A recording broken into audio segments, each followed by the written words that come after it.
We're putting them in situations which they've never been in. What we're doing is asking them to not just be academically proficient, but also technically and tactically proficient.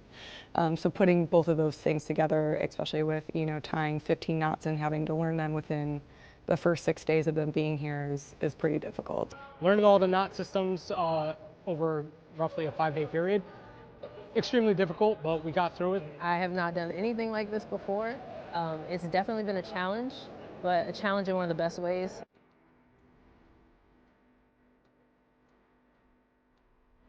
I think most people think that it's either in Colorado or at 10th Mountain Division in New York because of the name, right?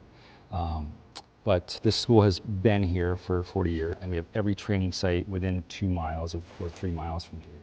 So, we have cliffs, we have low elevation as far as altitude, low altitude.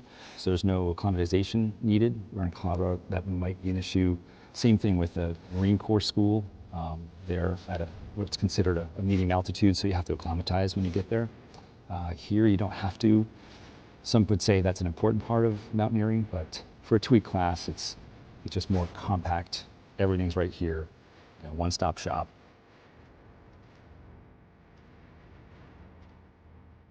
It's very selective here, which is, I think, a good thing for the Mountain Warfare School to have that need to bring a specific skill set and a specific demeanor. Basically, your students' lives are hanging not only in their own harnesses, but also in your hands. So safety is a huge thing, and having that attention to detail for it is really important. Like, it's unique and challenging that the terrain is always changing, the weather's changing, the students are changing.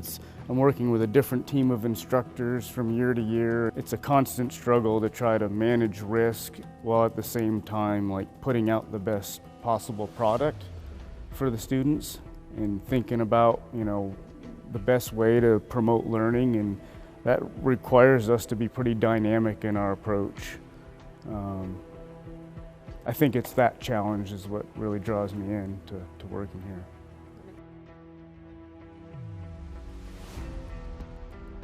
It's a very niche community, and I hate to say it, but I get paid to do this. I get paid to rock climb, I get paid to work with students, I get paid to use my lifetime of experience to put that towards the students.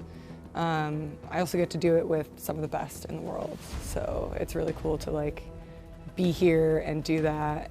We trust each other, we respect each other, we work together and play together and fight with each other, and we listen to each other, and I think that's a rarity in or outside of the military to have that kind of situation for most people.